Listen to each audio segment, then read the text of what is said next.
नमस्कार दोस्तों, स्वागत है आप लोगों का स्टडी विथ मनोरंजन चैनल में। तो जैसा कि हम लोग जनरल नॉलेज के क्वेश्चन को देख रहे हैं, इम्पोर्टेंट क्वेश्चन को, तो अभी हम लोग हिस्ट्री के जनरल नॉलेज को इम्पोर्टेंट क्वेश्चन को देखते हैं। चैनल को देखने से पहले चैनल को सब्सक्राइब जरूर करें ताकि आप लोग को नए वीडियो का नोटिफिकेशन मिलता रहे और आप ज्ञानवर्धक वीडियो को देखते रहें। तो चलिए क्वेश्चन को स्टार्ट करते हैं। फर्स्ट क्वेश्चन है, चटगांव शस्त्रागार कांड के नायक कौन थे? चटगांव शस्त्रागार ये बहुत ही फेमस कांड था, तो इसके नायक थे सूर्यसेन जो कि बंगाल के ही थे, इसके नायक थे। चटगांव शस्त्रागार कांड की घटना 18 अप्रैल 1930 को घटित हुई। इसका उद्देश्य चटगांव शस्त्रागार से हथियारों की लूट करना था। वर्तमान समय में चटगांव बांग्लादेश हिस्सा में है। इनमें से किसे सीमांत गांधी कहा जाता है? सीमांत गांधी कहा जाता है खान अब्दुल गफ्फार खां को। इसका आंसर है सी, खान अब्दुल गफ्फार खां, इन्हें सीमांत गांधी कहा जाता है। नेक्स्ट क्वेश्चन, ब्रिटिश काल में भारतीय स्वतंत्रता समिति की स्थापना किस देश में की गई थी? ब्रिटिश काल में भारतीय स्वतंत्रता समिति की स्थापना जर्मनी में की गई थी। निम्नलिखित में से ब्रिटिश इंडियन एसोसिएशन का अध्यक्ष कौन था? तो जैसा कि एक क्वेश्चन पहले भी हम देख चुके हैं, राधा कामदेव इनके अध्यक्ष थे। आगे देखते हैं, यह कथन किसने कहा था कि रॉलेट एक्ट एक निवारक हत्या है? रॉलेट एक्ट ये कहे थे एडविन सैमुअल मॉन्टेग्यू। चूँकि रॉलेट एक्ट की निंदा सभी लोगों ने किया था, ऑलमोस्ट सभी पत्रकार, चाहे वो भारतीय हो विदेशी हो, और ये घटना 13 अप्रैल 1919 को बैसाखी के दिन जलियांवाला बाग जो कि अमृतसर में, वहाँ पे घटित हुआ था। ये बहुत ही चर्चित घटना था। इसके पीछे का सिर्फ एक छोटा सा कारण था, ये सतपाल और सैफुद्दीन किचली, डॉक्टर सतपाल और सैफुद्दीन किचली थे, ये इन दोनों को गिरफ्तार किया गया था, जिनके विरोध में लोग वहाँ पे जमा हुए थे। ये एक शांतिपूर्ण प्रदर्शन था, लेकिन फिर भी अंग्रेजों ने, जो कि जनरल डायर थे, और इसके बदले में उधम सिंह ने उन्हें विदेश में जाकर गोली भी मारा था। आगे देखते हैं, नील की खेती करने वालों किसानों की सहायता करने के लिए गांधी जी को चंपारण चलने के लिए किसने राजी किया था? जैसा कि हम बार बार ये बोलते आ रहे हैं, इसके लिए राजकुमार शुक्ल ने इनको राजी किया था, जो कि लखनऊ अधिवेशन में इनसे महात्मा गांधी से मुलाकात हुआ था, तो उसी समय ये राजी हुए थे वहाँ जाने के लिए। चंपारण सत्याग्रह 1917 में घटित हुआ। गांधी जी ने नील की खेती करने वाले किसानों के लिए सत्याग्रह किया। स्वतंत्रता आंदोलन में लतिका घोष ने किस संगठन की स्थापना व नेतृत्व किया था? ये लतिका घोष किए थे महिला राष्ट्रीय संघ की स्थापना, और इसको नेतृत्व किया था। 1907 में सूरत अधिवेशन में फूट पड़ने के कुछ महीने बाद बाल गंगाधर तिलक को जेल भेजने के संदर्भ में निम्नलिखित कथनों पर विचार करें। बाल गंगाधर तिलक केसरी समाचार पत्र में क्रांतिकारियों के कार्यों का समर्थन करते थे। उन्होंने बंगाल में एक बम विस्फोट की घटना, जिसमें 2 ब्रिटिश महिलाओं की मृत्यु हुई, को देशभक्ति करार दिया। तिलक ने बॉम्बे में फैक्ट्री में काम करने वाले को हड़ताल करने के लिए उकसाया था। इनमें से कौन सा कथन सही है? इनमें से केवल एक कथन सही है। 30 अप्रैल 1908 को बंगाल के मुजफ्फरपुर में प्रफुल्ल चाकी और खुदीराम बोस ने एक ब्रिटिश अधिकारी की हत्या करने के लिए, हालांकि यहाँ पर ये गलत डिटेल दिया, मुजफ्फरपुर ये पटना वाला मुजफ्फरपुर है, ये बिहार वाला प्रफुल्ल चाकी और खुदीराम बोस ने, हालांकि उस समय हो सकता है ये मुजफ्फरपुर जो है बंगाल में आता होगा, क्योंकि उस समय बंगाल और बिहार एक ही था। बंगाल बिहार अलग हुए थे बाद में, तो उसमें बंगाल बिहार एक ही था। ब्रिटिश अधिकारी की हत्या करने के उद्देश्य वहाँ पर बम फेंका, परंतु इस घटना में 2 ब्रिटिश महिलाओं की मौत हो गई। पकड़े जाने पर प्रफुल्ल चाकी ने आत्महत्या कर ली, जबकि खुदीराम बोस को फांसी दे दी गई। तिलक ने समाचार पत्र केसरी में उन क्रांतिकारियों का समर्थन किया। फलस्वरूप तिलक पर ब्रिटिश सरकार ने राजद्रोह का मुकदमा लगाया और उन्हें बर्मा में स्थित मांडले जेल में 6 साल के कारावास पे उन्हें डाल दिया था। और एक चीज़ और जान लीजिए कि ये मांडले जेल में जब कारावास में थे, तो वहाँ पे ही इन्होंने गीता रहस्य नाम का बुक को लिखा था। ये इस बुक को जेल में रहने के दौरान ही लिखे थे। आगे देखते हैं, फैथ इज अ बैटल किसकी जीवनी है? ये जीवनी है खान अब्दुल गफ्फार खान की। Faith is a battle Khan Abdul Ghaffar Khan की जीवनी है। 1955 में बांडुक सम्मेलन में भाग लेने वाला कौन सा देश स्वतंत्र नहीं था? साइप्रस। साइप्रस एक छोटा सा देश है, ये स्वतंत्र नहीं था। बांडुक सम्मेलन 18 से 24 1955 में इंडोनेशिया के बांडुंग में संपन्न हुआ था। निम्नलिखित तथ्यों पर विचार कीजिए। जमींदारी एसोसिएशन की स्थापना 1837 में की गई। बाद में इसे लैंड होल्डर्स सोसाइटी के नाम से जाना जाने लगा। जमींदारी एसोसिएशन का विलय ब्रिटिश इंडिया एसोसिएशन का साथ हुआ। ब्रिटिश इंडियन एसोसिएशन की स्थापना दादा भाई नौरोजी ने की थी। इसमें से केवल 1 और 2 सही है, बाकी तीसरा जो है ये गलत है। इसका सही है, जमींदारी एसोसिएशन का नाम बदलकर लैंड होल्डर सोसाइटी का नाम रख दिया गया था। ब्रिटिश इंडियन एसोसिएशन की स्थापना दादा भाई नौरोजी ने नहीं की थी, बल्कि इसकी स्थापना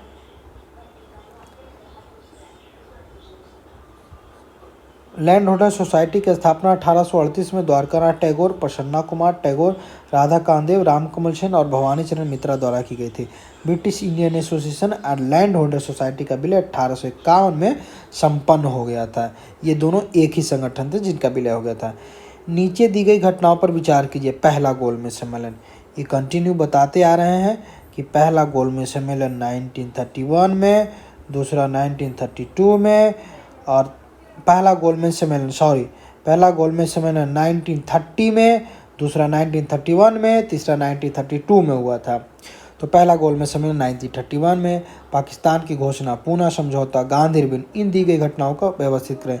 तो इसका क्रम इस प्रकार से है 1 4 3 2।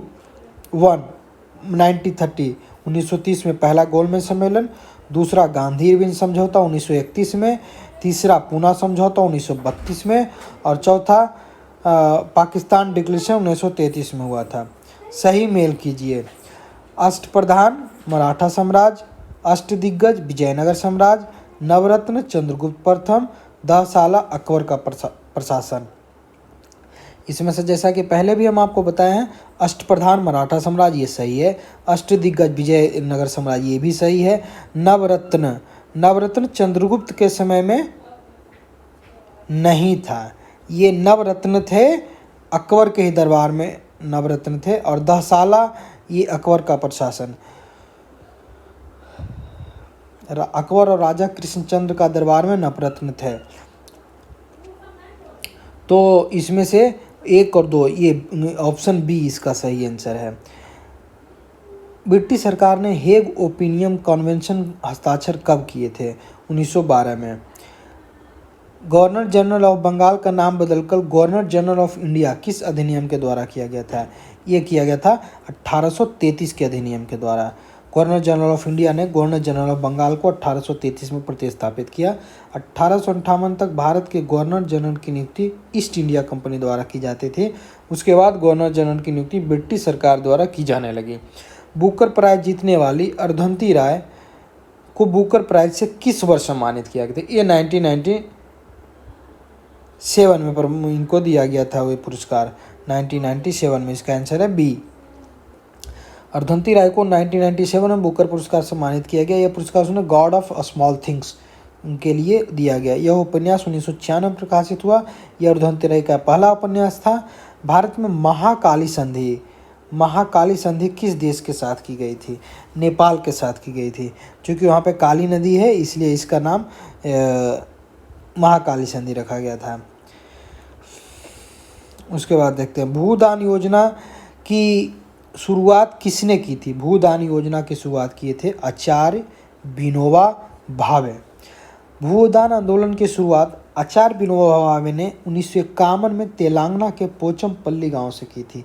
इस आंदोलन का उद्देश्य संपन्न साहूकारों को भूमिहीन किसानों को जमीन दान करने के लिए प्रेरित करना था। अपने पिता की हत्या का प्रतिशोध लेने के लिए किसने खालसा नामक सेना की स्थापना की? जैसा कि कल बताया था, ये गुरु गोविंद सिंह थे जो कि अपने पिता की हत्या के लिए खालसा नामक सेना की स्थापना किए थे। सबसे पहले किसी द्वीप को किसने अपना उपनिवेश बनाया? पुर्तगाली ने सबसे पहले किसी द्वीप को अपना उपनिवेश बनाया था। पहले गोलमेज सम्मेलन के दौरान भारत के वायसराय कौन थे?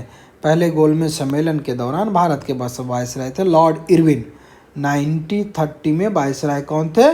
Lord Irwin.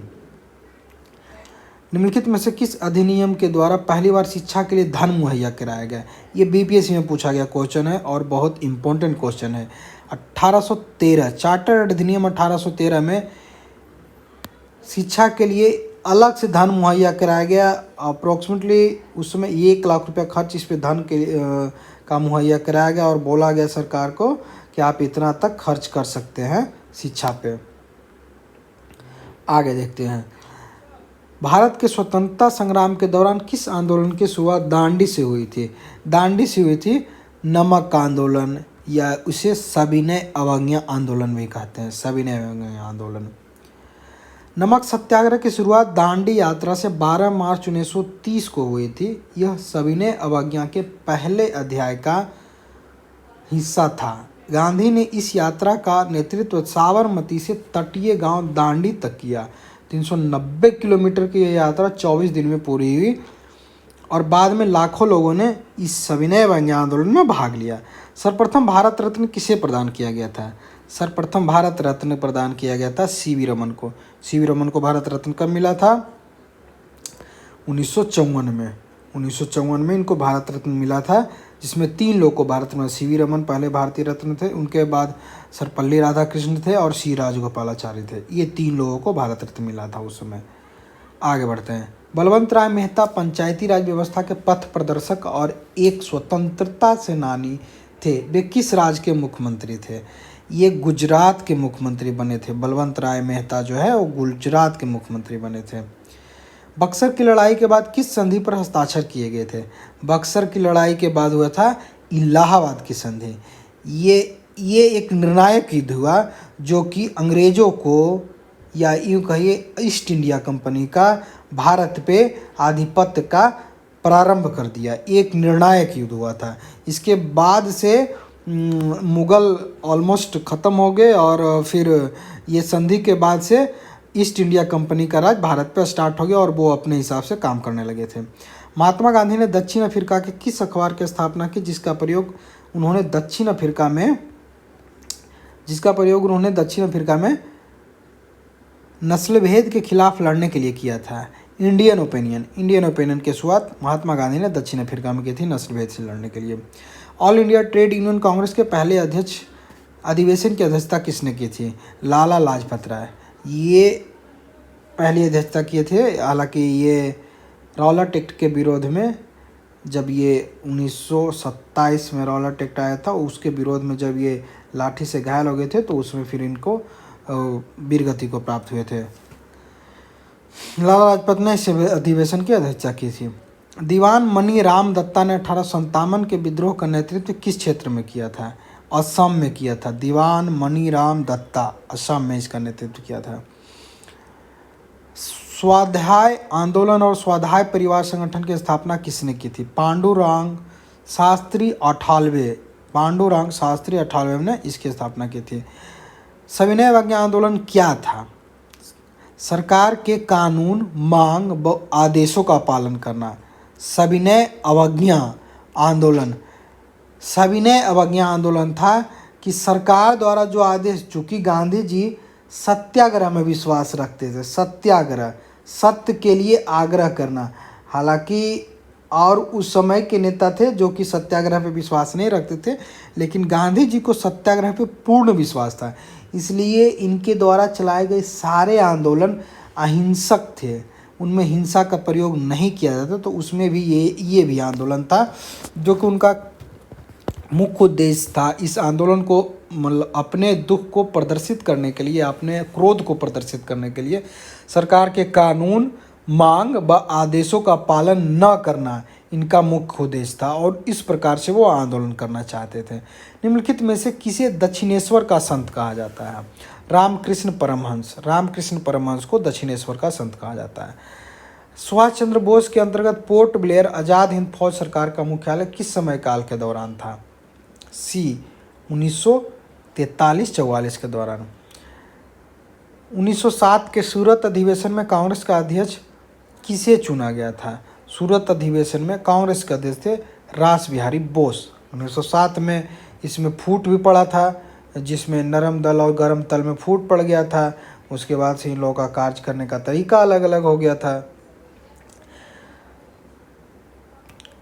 निम्नलिखित में से किस अधिनियम के द्वारा भारत में पहली बार लोक सेवा आयोग की व्यवस्था की गई थी?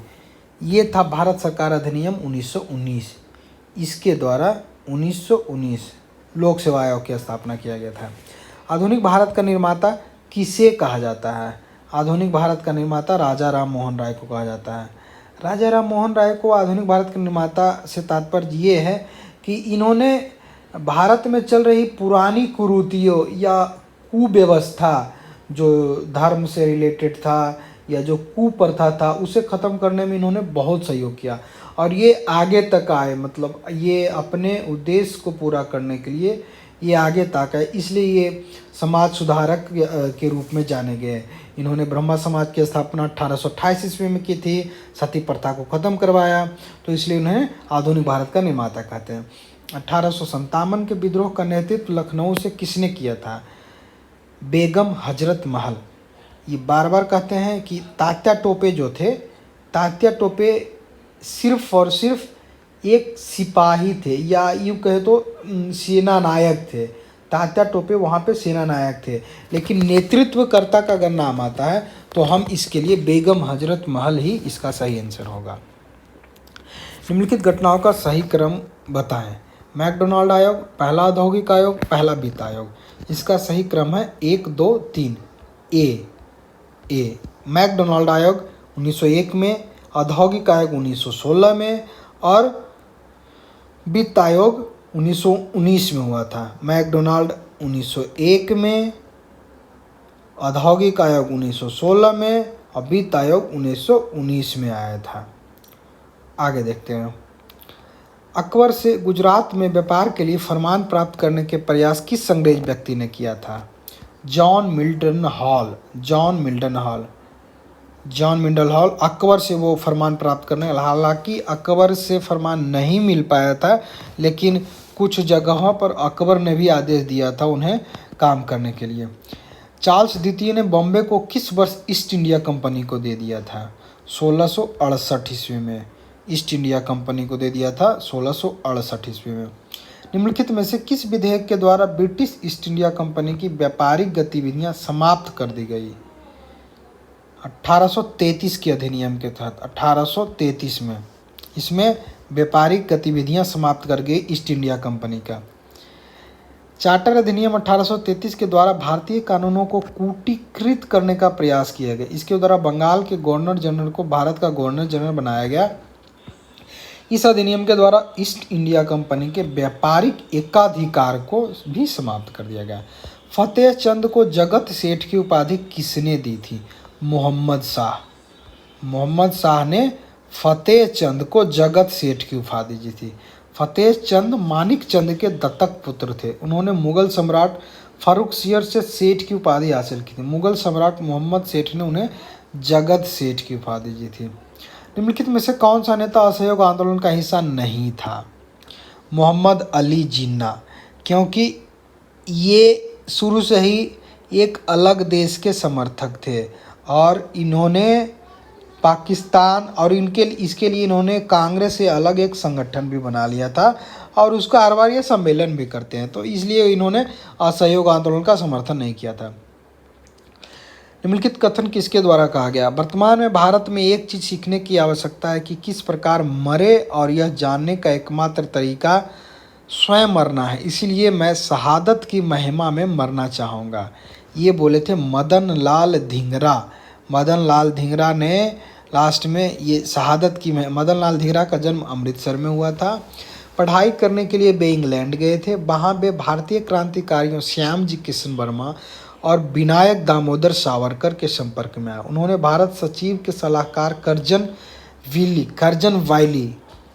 वाइली के हत्या की थी, जिस कारण उन्हें मृत्यु दंड दिया गया था। तो इनका मृत्यु भी उसी प्रकार से हुआ। कर्जन वाइली की हत्या मदन लाल धिंगरा लंदन में की थी। कर्जन वाइली क्या थे? ये थे भारत सचिव के सलाहकार थे, क्योंकि जब ईस्ट इंडिया कंपनी यहाँ पे अपना राज करने लगी थी तो इंग्लैंड में एक भारत सचिव के सलाहकार होते थे जो कि भारत के लिए इंग्लैंड में डिसीजन लिया करते थे कि अब क्या होगा आगे भारत में, तो वही सचिव के सलाहकार थे। मदन लाल धिंगरा ने साबरमती आश्रम की स्थापना महात्मा गांधी ने कब की थी? ये किए थे 1915 में। साबरमती की स्थापना अहमदाबाद में साबरमती नदी किनारे स्थित है। यह जून 1917 को बनकर तैयार हुआ था। मार्च 1930 में दांडी यात्रा की शुरुआत साबरमती आश्रम से ही हुई थी। स्वतंत्रता से पहले भारत के किस राज्य में प्राथमिक शिक्षा अनिवार्य थी? बहुत अच्छा क्वेश्चन है। बड़ौदा में प्राथमिक शिक्षा अनिवार्य थी। भगत सिंह, राजगुरु, सुखदेव और जयगोपाल किस षड्यंत्र में शामिल थे? भगत सिंह, ये लाहौर षड्यंत्र केस था, उसमें ये लोग शामिल थे। वर्नाकुलर प्रेस अधिनियम और शस्त्र अधिनियम किस वायसराय के द्वारा पारित किया गया था? ये लॉर्ड लिटन के द्वारा पारित किया गया था। लॉर्ड लिटन। हालांकि लॉर्ड लिटन के जस्ट बाद लॉर्ड रिपन आए थे, जिसे ओवेन मेरेडिथ भी कहा जाता है। इन्होंने ये सारा ऑलमोस्ट इनके द्वारा जो भी प्रतिषेध लगाया गया था ये सारा हटा दिए थे। आगे देखते हैं। निम्नलिखित में से भारतीय शिक्षा का मैग्ना कार्टा किसे कहा जाता है? ये वुड डिस्पैच, ये आया था 1854 में। इसे भारतीय शिक्षा का मैग्ना कार्टा बोला जाता है। Sir Charles Wood British east India company के नियंत्रण बोर्ड के अध्यक्ष थे। उन्होंने 1854 में लॉर्ड डलहौजी को एक प्रेषण भेजा था और उन्होंने सुझाव दिया था कि प्राथमिक विद्यालय में मातृभाषा में पढ़ाई होनी चाहिए और उच्च विद्यालयों में अंग्रेजी शिक्षा में होनी चाहिए। इसे वुड डिस्पैच कहा जाता है।